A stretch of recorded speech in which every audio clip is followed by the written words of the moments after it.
तो बेसिकली आज है 5 फरवरी। शोर बहुत है, आसपास होगा, ठीक है। तो वैसे मेरे पास अभी कुछ टॉपिक नहीं है, लेकिन आ गया ध्यान में। तो अपन बात करेंगे स्टेपलाइजर पे, जो कि बेसिकली मोस्टली सबके घर में होता है, जहाँ पे इलेक्ट्रिसिटी कम आती है या फिर वोल्टेज पर्याप्त मात्रा में नहीं हो पाता, तो वहाँ पे ना स्टेबलाइजर ही काम आता है। और बड़ी बड़ी कंपनियों में कमरे कमरे बराबर भी स्टेबलाइजर होते हैं, ठीक है। देखो, स्टेबलाइजर अलग चीज है और एक यूपीएस एक अलग चीज हो जाती है। पहले मुझे ये दोनों में फर्क नहीं पता था। स्टेबलाइजर वोल्टेज को कांस्टेंट रखता है, ठीक है, और वही काम यूपीएस भी करता है, लेकिन वो ना 20 से 25 मिनट की एक बैटरी पिकअप दे देता है, जो कि लास्ट में अगर लाइट जाने के बाद प्राइस में डिफरेंस देखें तो स्टेबलाइजर, ठीक है, दोनों की बात कर लेते हैं। स्टेबलाइजर और यूपीएस यूपीएस 3-4 हजार 5 हजार 10 हजार तक के आते हैं, और अगर उससे ज़्यादा लो तो उससे अच्छा इन्वर्टर ही ले लो, ठीक है। तो और यूपी और स्टेबलाइजर लगभग 1000-2000, और अगर आप बड़े स्तर पे ले रहे हो तो फिर वो बहुत महंगे भी आते हैं, बहुत सस्ते भी आते हैं। मेरे पास है लगभग 2500-3000 रुपए का, हाँ, क्योंकि मेरा ना 500 वोट का है।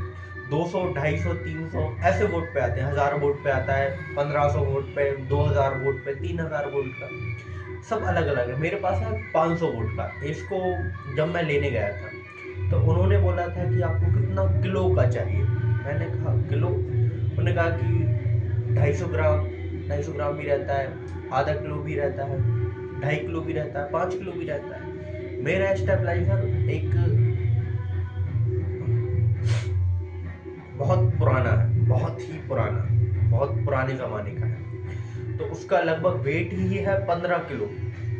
अब मैं उसको क्या बनूँ, या 15 किलो का दे दो, क्योंकि बहुत वेट है यार, बहुत ही ज़्यादा। ऐसे मैं उसको वेट नहीं बता सकता, क्योंकि उस टाइम के जो सीपीयू आते थे उससे भी ज़्यादा वेट इसमें है। मेरे पास सीपीयू था, या फिर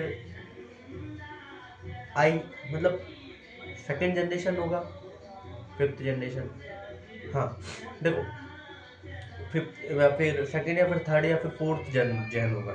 डेल का था, ठीक है। वो लोहे का डिब्बा था, बहुत बड़ा। उसका वजन ही लगभग 9 से 10 किलो के करीबन था, और ये 15 किलो का है। पहले मैं वही चलाता था, फिर मैंने लैपटॉप पे शिफ्ट हुआ। अपन बात करेंगे लैपटॉप पीसी के बारे में भी, लेकिन ये ना एक बहुत बड़ा टॉपिक है। मुझे बहुत सी चीज़ें आती हैं, ऐसा मुझे लगता है, और मुझे बहुत सी चीज़ें नहीं आती, ऐसा मुझे लगता है। तो ठीक है, मुझे दो ही चीज़ें लगती हैं। अब देखते हैं अब कब किस। तो स्टेबलाइजर का बेसिक रूल यही है कि ये आपकी इलेक्ट्रिसिटी को कांस्टेंट वे में फ्लो करता रहता है, जिसमें कि जैसे कि मेरे पास आ रही है 200 वोल्ट, और मुझे 250 वोल्ट की ज़रूरत है, और कभी 150 वोल्ट पे भी जा रही है। तो ये ना, ये 200 वोल्ट पे ही कांस्टेंट रखेगा। अब उसके अंदर जो ट्रांसफार्मर वगैरह लगे रहते हैं, तो वो ना उसके हिसाब से इलेक्ट्रिसिटी को ना परिवर्तित करता रहता है। और ये चीज़ यूपीएस में इतनी ज़्यादा नहीं हो पाती, क्योंकि उसके लिए उसकी बैटरी भी है, फिर उसके बाद आपको आउटपुट देगा।